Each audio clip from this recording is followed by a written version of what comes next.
Just before you go any further, you see that, right? You see now, from a guy's perspective, when you're in a relationship, if your woman turns around and goes, oh, "I'm getting bored," like you're like, "Oh my days, red light, red." The alarm bells are going. It's okay. I need to fix this now. What I tend to find is when it's the opposite way round now, most women get defensive on that bit rather than thinking immediately, "Oh shit, now I need to fix this." They're like, "Oh yeah, but it's because."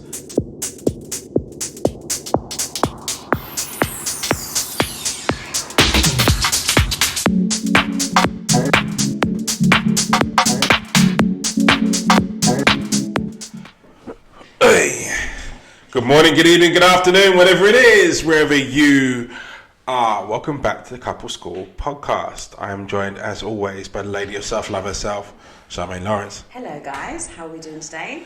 What number is this? 38? No, 39? 39, I think it is. 39, episode 39. Was yesterday. 38, yeah. 38 was last one. 39. Interesting number. Anyway, so scenario for today's podcast is I'm bored of this relationship. It's such a statement. Anyway, I've been with my girlfriend for 7 years and I know that she is the one I want to marry, but our day-to-day life is becoming monotonous and boring. I miss the sexiness, the spontaneity, the fun and laughter. I feel myself looking at other women and imagining the excitement they would bring. Then I feel guilty because I just want this back with my lady. Has our relationship come to an end? Why are you looking straight? Because it's tradition, isn't it? I read the scenario, then go over to you for first comments. The relationship hasn't come to an end. I don't know. I don't. All relationships go through. 7 years they've been together. I think all relationships go through a period of time where they're bored. But I think there has to be. You have to kind of revive that. I kind of see it as a dimmer switch. Like sometimes people, it's just turned down a bit. You just need to turn it back up. But you have to be specific and know what it is that you need to be turned back up. Like he said, the sexiness. Like what does that mean? Like the butterflies are not there. She's not looking sexy. You need her to be kind of dressing more sexy, or she might not feel that way. She's coming into the house and it's just a day-to-day boring thing. But if she knows that's something that you need and you're missing, she might start like looking nicer around the house or whatever. If you're saying that you're not really doing anything spontaneous, do you have kids as well? Like, you know, you're not doing anything spontaneous. Well, then have you done anything spontaneous? Let's not put it all on her. But boring, I don't know. I think that's natural. I think if you're getting to the point where you're looking at other women and imagining the excitement that you would get, you're in danger of. You don't even need to ask the question, is it near the end? Because you're actually saying a lot through that statement, that basically you're thinking about what the type of excitement that will bring. Like what is that excitement? There's two ways looking at this, and I think the more typical one would be that the frequency of sex has diminished, or maybe it's non-existent. And that's a common thing. That's a common thing in most relationships. And the common thing that everyone has to realize and understand is a requirement for you to work on. You know, when we're getting together with people, it's easy to prioritize having sex or making time for sexiness and all the other bits of it when the relationship's just starting, because the relationship's just starting. This is the paramount of everyone's sort of mind. But there is a typical thing that goes with a lot of relationships. I'm saying a lot, not all, but a lot of relationships where, you know, women dangle the frequency of sex being basically whenever you want it on the stages of getting into a relationship, and then when it comes into a relationship, it starts to tail off as that kind of priority. You know, guys do a similar thing, but the opposite way around. So when you're getting together with a lady, you take her out here, there, and everywhere. You're making her your number one priority, going all out of your way for her all the time, every time. Anything that she needs is there on tap. Then when the relationship gets settled in and what have you, then that starts to taper off as other things naturally take precedence at certain points in time. And when people are together for a period of time, you mistake the frequency of seeing each other from the intimacy of seeing each other, and you start to put less prioritization on your other half. And in this instance here, I wonder whether it's that similar situation whereby the lady to begin with was all out there swinging from the chandeliers and what have you, and then for whatever reason, as the relationship's going, she's got more comfortable with things and therefore isn't putting out as much and isn't giving as much. Yeah, I agree. I think if it is down to that, then yeah. I think you have to be really specific about where this boredom is coming from. Like I actually mentioned this to Mr. 6'3". Like, it's like, I'm really bored, and he's like, what? And I was like, no, not bored in a relationship. Like, I feel like it's getting cold now, and like you're not going out as much, so I feel like I'm not seeing people. Right. Just before you go any further, you see that? Right. You see, now, from a guy's perspective, when you're in a relationship, if your woman turns around and goes, I'm getting bored, like, you're like, oh my days, red, the alarm bells are going, it's okay, I need to fix this now. What I tend to find is when it's the opposite way round now, most women get defensive on that bit rather than thinking immediately, oh shit, now I need to fix this. They're like, oh yeah, but it's because. And that's one of the biggest triggering things in relationships I've found in my previous, and also with people that I've spoken to, in the sense of guys were fixers naturally. So the minute a woman says, right, well, this isn't working, we're like straight to, okay, right, well, Bob Builder hat on, let's fix it. Yeah. When it comes to women tend to go, well, it's happening because. Now, and when it comes to the sexual side of things, there may be a reason as to why the sexual frequency or intimacy has started to trail off. But what the lady needs to understand is that although there's a reason for it, that doesn't change the fact that the demand is still at the same level it's at. It's like, let's say for argument's sake, when women have children, say for argument's sake. Now, notoriously, when women come out of the side of having the excitement, the baby's out and what have you, you don't feel as sexy as you did before the kid was born. So you're looking at yourself in the mirror and you're looking at yourself going, okay, right, well, I'm not happy necessarily with what I see. I need to get back to whatever the previous image that you had of yourself that was comfortable or sexy for you. And it reduces how sexy you feel, so therefore reduces your sexiness output, for lack of a better phrase. Mm-hmm. Now, whilst that may be a term that your guy understands, it doesn't change the fact that he still looks at you like you're the sexiest thing to walking on the planet. He's still looking at you, and every time you bend over, turn around, go pick something up, or just twist around and flick your hair, there are things going on inside of him that are making him go, ready, steady, I want to go. And the communication, I suppose, in that respect needs to be at its highest. But I think from a female perspective in that respect, you need to remember that whilst, yes, there may be a legitimate reason for things, it doesn't change the fact that demand's there, and sometimes you might need to take one for the team just to, keep things going. I'm all about taking one for the team. I feel like it's important. Yeah, I think you need to write a book and put it out to every woman out there on behalf of every guy. I know there will be the radical feminists that will be on my case, but you just need to put out. It just is what it is when you're in a relationship. You just put out. We need it. Not want. Need. It's really sometimes, girls, it's just 5-10 minutes. We need it. 10. I don't know about that. Yeah, whatever. I don't know about that. Whatever. You just do what you need to do and get it done. It's not that deep. However, when you were talking about men being fixers and women being defensive, I do think that women are defensive. I do think we get quite a hard time though. I think so. We're naturally on the defense because when men say, oh, blah, blah, blah, blah, this is a problem or that's a problem, we are not natural fixers. We're not. We're nurturers. We're carers, blah, blah, blah. So when you say something, we're thinking, what have we done wrong? Oh my gosh, but this is the reason. So we're trying to show what the reason is. And I think so it's not a natural thing for a female to be like, okay, what do you need me to do, babe? It's just not our natural space.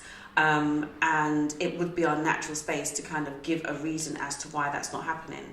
So I think we need to kind of work on what our strengths are. And I think if a man is feeling bored and he's a natural fixer, then he shouldn't be going to her to fix it. He should be coming up with a plan of action of what he wants and deliver that to her for her to then say, babe, this is what I need, rather than I can say I'm bored of this, and then my partner would be able to go, well, what is it that you need? Because that's his natural way of doing that. And if he was to say to me, I'm bored, I'm going to go, of what? What did I do? Like, I can Did you see your this, and this. Yeah. How can you tell me you're bored? But No, that's a natural thing for a woman to do. So as a man, I think it would be him saying, I'm bored. What I think that we need to do is blah, blah, blah, blah, blah, and give steps of what she needs to do, because then it doesn't feel like an attack.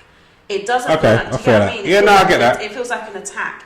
And I'm not saying it is attack, but that's just a feminine thing. That if you're telling us about ourselves, you're telling us something's wrong, it's like you're saying we are the problem and we need to, like, do you get what I mean? I can almost hear the defensiveness. It's just understanding. And I say this all the time. I think that men just need to lead the situation. I'm bored of this, or this is making me feel like this. So this is what we need to do. I need you to do this. I need you to do this. I need you to do this. I need you to do this. And as much as she might throw a strop, go on the phone to her friends and moan about it, if she wants to save her relationship, or she wants to improve the relationship because she agrees with you, she will do those steps. Right. When you're just saying it. Yeah, I completely agree with you, and it's an interesting perspective. I've never looked at it like that. I've never looked at it like that. But I think while we're on the subject of how men and women sort of think or take things on, it's of paramount importance for a woman, if your guy has gone to the extent of explaining things and possibly put a plan and possibly try to do something himself, that you understand the situation that you're in sense of he's going to want you to prioritize it the way in which he would. So if you said something to, like if Karen said to me, goes, Andrew, look, blah, blah, blah, this isn't working, it goes beyond number one. Like it's really, it goes to a point of obsession to fix it. And I think with men and women, when we're in relationships and these sorts of things happen, even though a guy's explaining it to a woman, like if you don't put the level of priority to attach to it, and him see you actively doing something to eradicate this issue, it ferments the problem even all the more. You know, so yes, I completely agree with you in the sense of understanding that women are nurturers and they're not necessarily problem solvers, so to speak. So I'm not going to immediately run to, okay, I'm going to do this to fix this, and this. Yeah. And they may need to have it explained to the point where they go, okay, well, this is the issue. This is how to remedy it, and you might want to try blah blah blah blah and blah. Yeah. But then, in the same vein, if a guy is doing that and he can accept that as a responsibility for him to do, then the lady in the situation needs to understand you need to prioritize that immediately. Because that's what he's looking for. If he's gone to the extent of going, okay, right, well, cool, this is the problem and this is how to fix it and this is what I need from you. Like, that can't be pigeonholed for next Thursday in between your nail appointment and getting your hair done. It needs to be something that he's seen as a level of effort from you to push forward, to go ahead and remedy that situation for him. Yeah, definitely, I agree. I think that basically, in situations where you're having these types of conversations where the dimmer switch is low, as I put it. Keeping that dimmer switch. The dimmer switch is low. Yeah, I like that. Almost sounds like it should be a song. If you just have to figure out what it takes to make the switch go higher. Like, it's as simple as that. I think that sometimes people are just like, oh, this is long, it's low, the light's dead, let's just move on. And actually, no, it just there's small tweaks that you have to do. And you know what, people are always going to be offended. Like, men are always going to be offended when a woman says that they're not doing something, and women are always going to be offended. But you just have to get past that. That just is what it is. I think you also touching on the offended and the communication aspect of this, particularly for the guys. You can't approach this subject with your woman the way you would explain this or talk to this about with your guy friends, because you are really going to hurt her. Like, men's conversations can be very blunt, so we're just like, this is a problem and this is how it's making me feel. It's very much like that. Yeah. If you come across to your woman like that, then all she's going to feel is, as you said earlier on, attacked. She's just going to feel like you believe that this relationship is done and dusted and you've had enough. Yeah. When actually what you're doing is just explaining, this is how I'm feeling about said subject. Equally so for on the woman's side of things, if you're in this situation, you're trying to explain this to your other half, get to the point. Like, one of the things that I've always said I said this to Karen, I said it to more or less every partner I've had. Like, if you were to put me metaphorically as to how I like things to be explained to me, like, most women like to talk like the whole novel, like the whole thing. I'm the blurb at the back.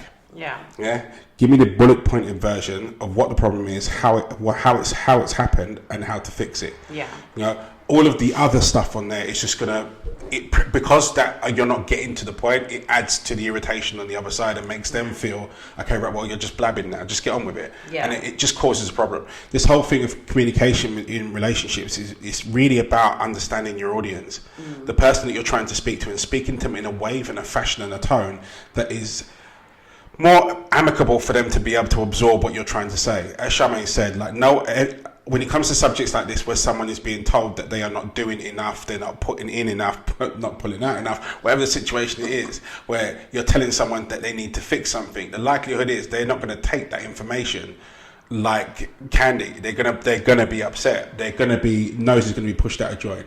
But how far out of joint is the bit that you've got to manage. And a lot of that happens in the initial communication, how you relay the said issue stroke challenge that you're facing, and how much of that is their responsibility. You know, you've got to manage your outcome by making sure that you manage your audience, if that makes sense. Yeah. No, I seriously, like, when I said that to Mr. 63, I'm bored, his instant reaction was like, what?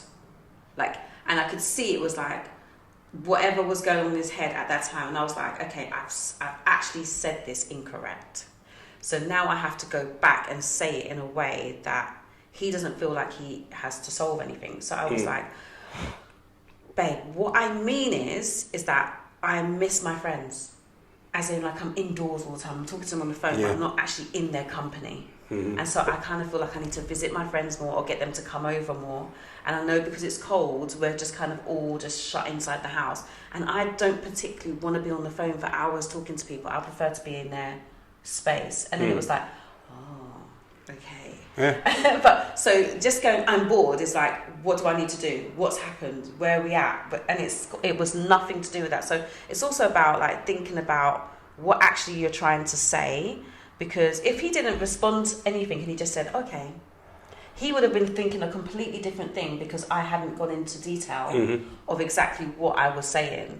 So it's important, like, when you're saying you're bored, actually be specific about what you're bored about. What's the actual thing? Like, you're saying, oh, I'm feeling bored. Like, when you approach her with that, what exactly is it that you're bored of in the relationship? Are you bored of, you're saying it's monotonous, like, as in, so then how are you going to change that? So before you approach her, have a plan of action of how you think you can change that. So I'm bored with doing the same thing every day. What can you do differently? What would make it more exciting? How do you want her to behave? How do you want to behave? Do you want her to plan more things? Do you want to plan more? Do you want to do surprise trips? You have to think about what things you would want to see. And if it's just a case of, sex is boring, or conversation is boring, then you've got to think of things to do. Like, a while ago we had the cards, the Bob in the UK cards. There's also loads of couple conversation starter cards, which are quite fun to have, like, to start good conversations. There's loads of things that you can do to turn that dimmer switch up. Sex is really easy. If it's a lack of sex, that's very simple to fix. Like, if it's like, babe, you know what, you can start, foreplay starts from the morning, the time you wake up. Babe, you look really beautiful today, blah, blah, blah. Send a sexy text, can't wait to see you later. Ladies love all of that. Like, that puts her in the mood. And you just walk through the door and you see, like, oh, babe, you look nice. Even if she don't really look nice, like, you're saying it makes her feel good. Are you telling the man to lie? No, I'm not. I'm saying there's something about her that looks nice. Like, so just say whatever it is that looks nice. Or dinner, this dinner's nice, blah, blah, blah, blah. Or whatever. You've got to also put in place actions that make her respond in the way that you want her to respond. And that's how you get things going, rather than going, oh, this is dead. Wow, look at that girl over there. She's hot, Wow, I wonder what craziness we could get up to. Because now you're making your mind go into a different space. Like, you can't do that. That will end your relationship. Yeah. I think you need to remember that the currency of relationships is effort. People need to feel that someone's making an effort for them. So Paul Brunson, I was watching his Instagram feed the other day, and he had a post about basically cheap date nights. And some of them, most of them I tried, but some of them I was just like, I never thought of that. You know, so he had things on there like book yourself in for a viewing at an expensive house with your other half, and just pretend that you've got the money to buy it. Yeah. You know, get on a bus and just go around London. Get in a car and just drive around the countryside. It's little things like that. So maybe you might be like, if you're feeling that things have got monotonous, so is she.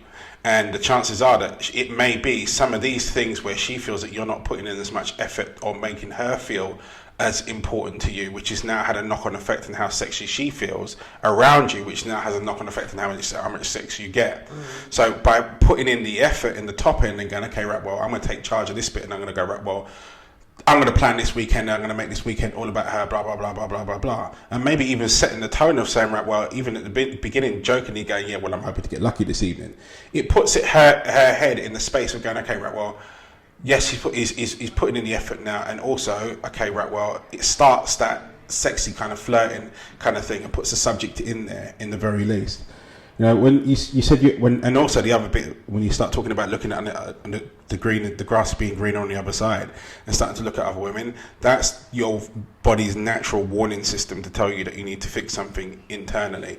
You know, the grass can always look greener when you're under stress, or when you feel that something's missing. You'll be looking outside thinking, well, cool, maybe that person's got the missing part. If you still love your partner and you still love your relationship, then your relationship still has more than a shot, and it's all about how much effort you and your other half put in order to save it. As Charmaine said earlier on, if you can get her to understand that this is an issue for you and understand the seriousness of how much this is an issue for you, if she wants the relationship as much as you do, then she will respond and do what's required in order to save it.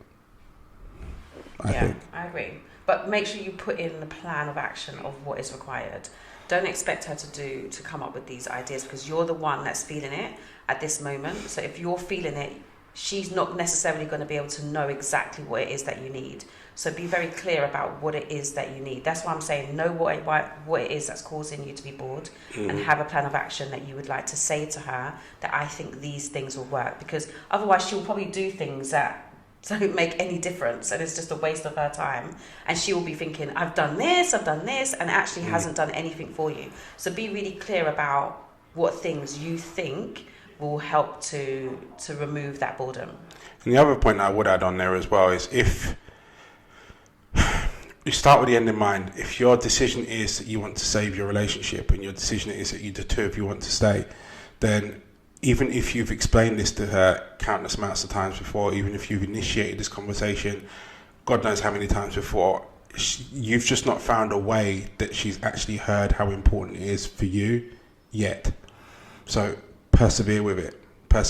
And also, like, as you said, it's effort. Effort.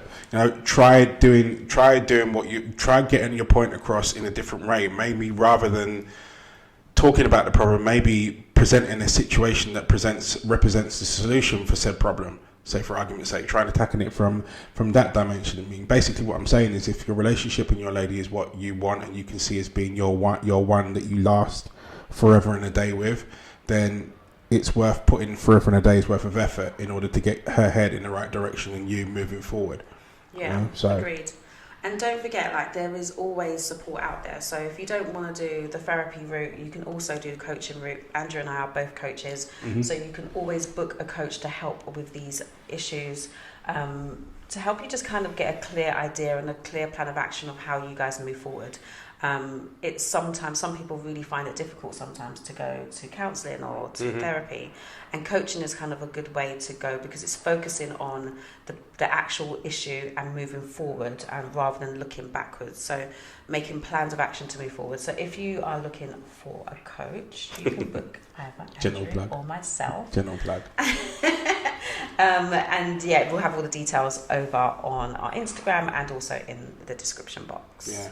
I think the coaching is a nice thing to touch on, because when you go to counselling is all about finding the root cause of whatever it is that's happening. And a lot of the times it's not even to do with anything to do with the relationship itself, is something that's buried deep into someone's past and can be quite particularly painful and long-winded to get to the bottom of.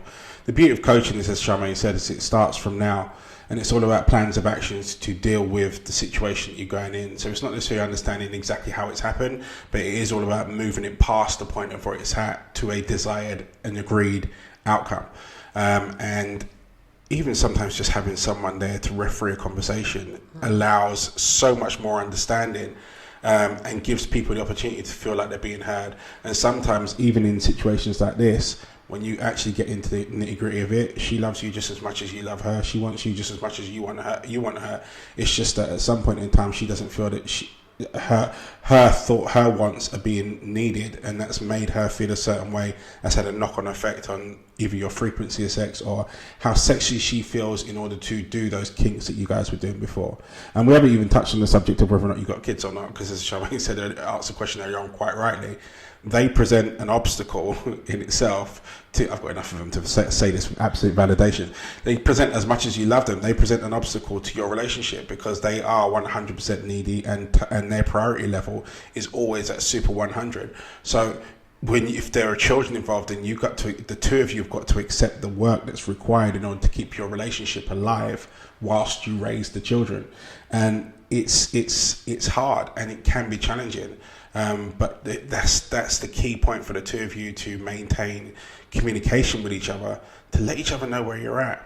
You know, if you're in this space here and you haven't begun the conversation with her, then has your relationship come to an end? It's really a choice on your part. If your choice is it's not come to an end, then you need to pull your lady aside and go, look, darling, this is where I'm at. This is what I would like. This is how I would like to fix it, and this is the sort of time frame I'd like to fix it in. And just broach that conversation. Don't run away from it. Cool. Yeah. Right, that brings us to the end of this episode. Thank you so much for listening, watching, whatever format or frequency or place that you're on. If you haven't subscribed already, please don't forget to hit the subscribe button, and also don't forget the bell, which I've decided is up there, over there. Ring the bell for notifications, because it'll let you know when the next podcast is on. Couple School After School, Tuesday at 9 p.m. We'll be getting under the sheets, so to speak, of this subject here, and no doubt others as well, as has been happening recently, which is quite interesting, quite funny as well. I find After School very, very entertaining at the moment, and that's all down to you guys, your input, and thank you very much for the brave souls that push that button and go live with us. Come disagree with Charmaine.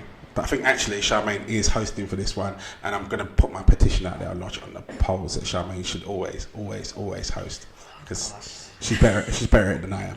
But yeah, there you go. Anyway, that's us out for this week. Okay, guys. Stay strong, stay focused. See ya. See you later.